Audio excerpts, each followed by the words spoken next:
Voilà, et on passe maintenant à la page des sports et elle est consacrée à un sport de combat en pleine expansion en Afrique depuis une dizaine d'années, le MMA, en français arts martiaux mixtes.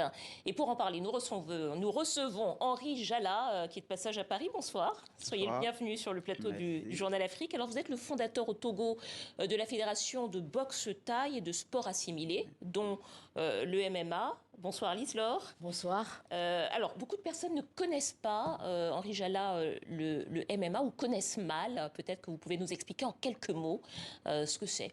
Le MMA, c'est, comme on le dit, de Mixed Martial Arts, c'est-à-dire il y a plusieurs arts martiaux qui s'affrontent. Boxe, lutte, du JB, tout ça ensemble, on appelle ça le MMA.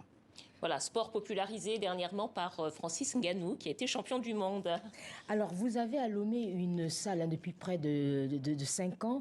Combien de personnes à peu près viennent s'entraîner par semaine et quel est le profil de vos combattants? On a à peu près de 50 personnes qui viennent par semaine et on a toutes sortes, dans les petits, les jeunes, les haut cadres. Déjà, on a les jeunes aussi, les jeunes qui sont dans des On peut situations. commencer à partir de quel âge? Normalement, à partir de 5 ans, on peut déjà commencer parce qu'il y a le MMA pour les jeunes. Aujourd'hui, comme je disais, il y a aussi le volet social avec les jeunes de la rue qui sont dans des situations difficiles, comme le jeune Adam Sipli, déjà que j'ai récupéré, qui était dans une situation difficile. À cause de ça, il a arrêté ses études.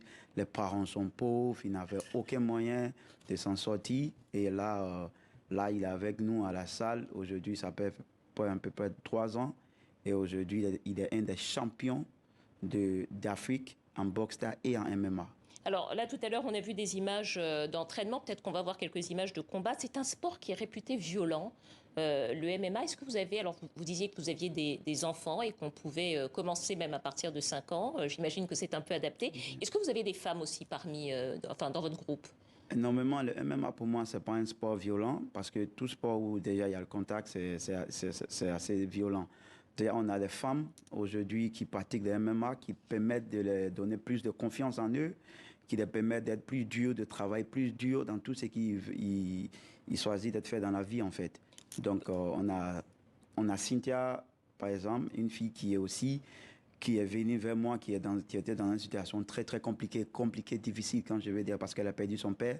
Sa maman n'a plus de moyens, donc elle a décidé de venir vers moi pour pouvoir apprendre ce sport. Alors effectivement, on comprend la portée sociale et l'importance sociale du sport. On a vu les images, peut-être en quelques mots pour ceux qui connaissent mal ce sport. Si vous pouvez nous expliquer au fond ce qu'on a le droit d'utiliser et de ne pas utiliser, comment est-ce que fonctionne le MMA? Est-ce que c'est comme la boxe thaï complètement? Est-ce qu'il y a des différences? Qu'est-ce qu'on touche et de quoi on se sert? C'est complètement différent parce que le MMA n'est pas du tout violent parce que tu apprends à te défendre sur toutes les volets, en Avec fait. quoi? Avec des membres, tu as dit, tu as des coups de poing, des coups de genoux, tu peux saisir, tu peux faire les projections, tu peux faire les clés au sol et tout ça. Et avec ça, il faut que tu arrives à faire ça avec l'intelligence. Donc, le MMA, pour dire en gros, c'est tout un sport que tu travailles avec l'intelligence, en fait. D'accord. Voilà. Alors, il y a des champions africains. Il y a le Camerounais dont parlait tout à l'heure Dominique, Francis Ngannou. Il y a les Nigérians, Adesanya et Kamaru Usman, qui sont les grands noms qu'on retrouve à l'UFC, qui est la Ligue des champions du MMA. Alors, c'est eux, certainement, qui font rêver les jeunes. Qu'est-ce qu'il manque aujourd'hui, Henri Jala, pour qu'il y ait d'autres champions sur le continent? Aujourd'hui, il manque plusieurs choses. On a besoin de matériel, on a besoin de plus de salles, on a besoin de plus de compétition pour que ces jeunes puissent mieux s'entraîner dans les bonnes conditions pour qu'ils puissent être au top niveau. Alors, Lise-Laure le disait, on a quelques champions maintenant. Moi, je parlais de Francis Ngannou parce que c'est lui qui a été très médiatisé dernièrement. Donc, on comprend qu'il y a une expansion sur le continent, puisqu'aujourd'hui, il y a quelques modèles.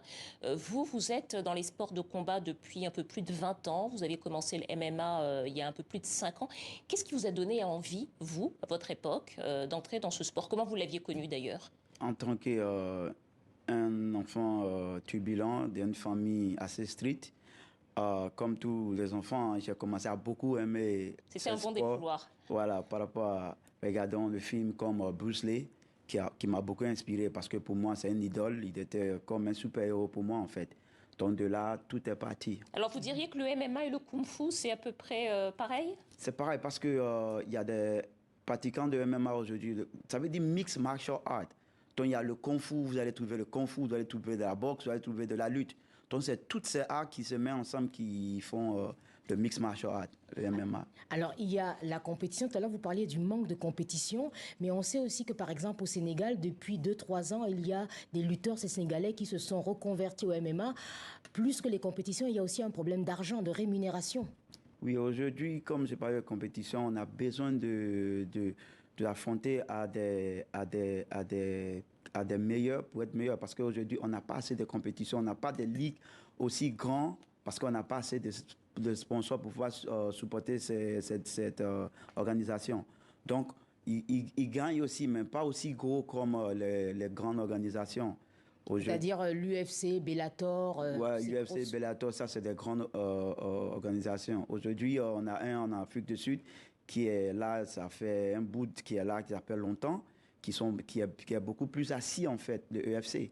Donc aujourd'hui, je pense que pour l'Afrique centrale, l'Afrique de l'Ouest et tout ça, on a besoin d'avoir ce genre d'organisation pour qu'on puisse être des compétiteurs plus bien gagner la vie en quelque sorte. Ouais. Oui, justement, vous parliez de l'Afrique du Sud, c'est un des pays qui est un petit peu plus en pointe sur le MMA. Est-ce que vous, avec le Togo, vous envisagez des stages ou des partenariats avec des pays où le MMA est plus développé, comme l'Afrique du Sud ou peut-être même des pays européens ou américains? C'est une pour les raisons aujourd'hui je suis aussi en France parce que c'est pouvoir trouver des sponsors, des partenaires, des personnes dans lesquelles on peut faire les échanges, qui peut nous donner des stages, qui peut même venir en Afrique faire des stages avec nos jeunes athlètes.